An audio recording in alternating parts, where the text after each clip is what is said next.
All right. Yes, we know the team currently in Morocco. How are the girls acclimatizing? Because we know, of course, that the weather is quite cold right there. And what are the plans and preparations towards, getting a positive start during the weekend when they face the team? Well, rightfully said, the weather here is pretty much different from what we have back home.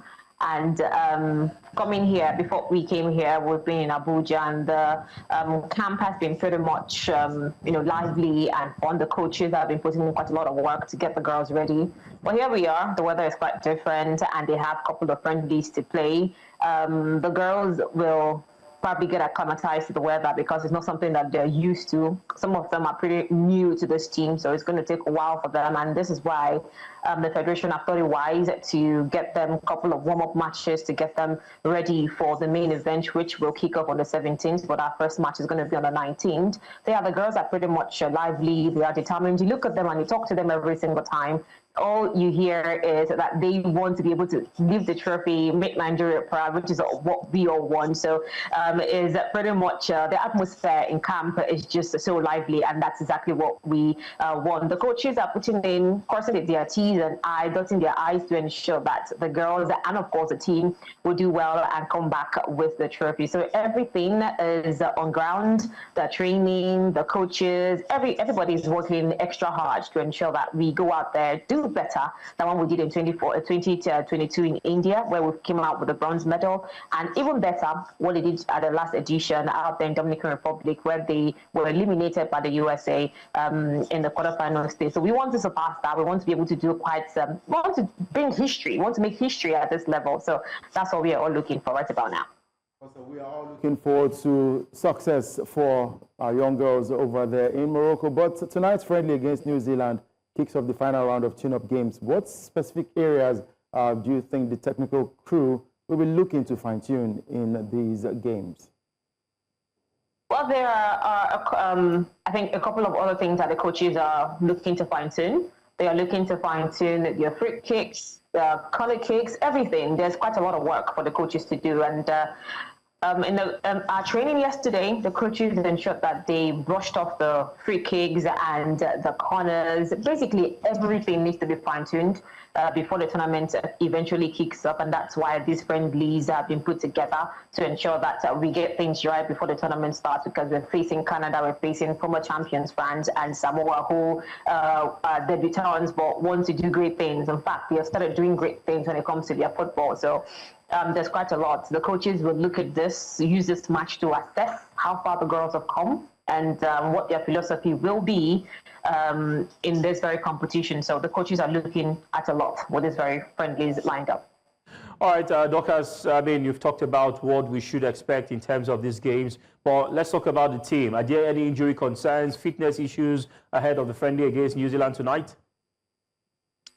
Well, no injuries at all. Everybody seems to be very healthy.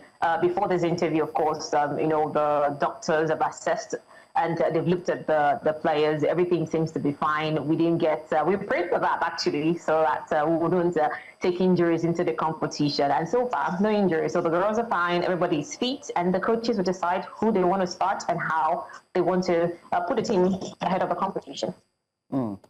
The group includes some strong opponents like France and Canada. I would actually call them boogie teams. How confident should we be about holding our own against such top sides? Well, if you know Coach Bankole Oluokere, he's very confident. He's a very confident man. He's been here. This is going to be the third time he will take in the Flamingos to this very competition. So he knows exactly what it means and what it takes to get to what we got to, of course, in India, and where we got to the Dominican Republic. So the confidence is over the roof. They know that the girls know what is at stake. The coaches know what is at stake. So every single time you get to hear him motivating the girls also motivate themselves when they're not with the coaches. So these are the things that we love to see, and hopefully really we can take on France, we can take on Canada and Samoa and come out unscathed in the group stage and even deep into the competition, which is where we actually want to be. All right, Dorcas, when you look at football in Nigeria, the women have always given us something to cheer, from the Super Falcons to our age grade teams. And a lot of Nigerians are saying bronze 2022, maybe this time gold. But some are also saying it's a developmental, team. I mean, you should not be looking forward to win at all costs. But we are in Nigeria. Should we dare to dream that we can come back with a trophy on African soil?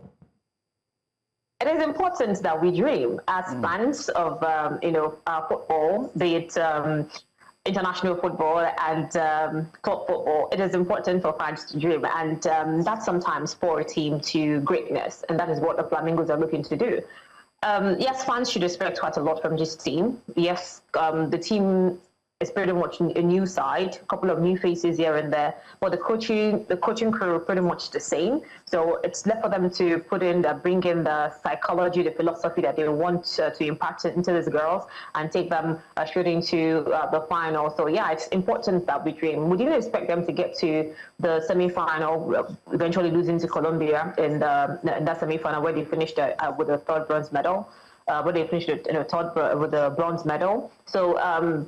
It is important that we dream, and the girls, like I said before, the vibe in camp is elevated. The girls want to go out there and shock the world. They want to do Nigeria proud. So it wouldn't be far-fetched to say that you should go in there, they should go into the competition and come back with the trophy, which is what the coaches, the players have been singing the entire time. We're even in Abuja and here now. So yeah, dare to dream. That's the most important thing. We should dare to dream. All right, dare to dream. I must say thank you very much, Dorcas Koki. We'll be looking forward to, an exciting time when the tournament begins. I'm also looking for have you give us more updates from your base right there in Morocco. It's an African thing, and we hope that the trophy comes back to Africa and precisely Nigeria. Thank you very much for joining. Thank you for having me.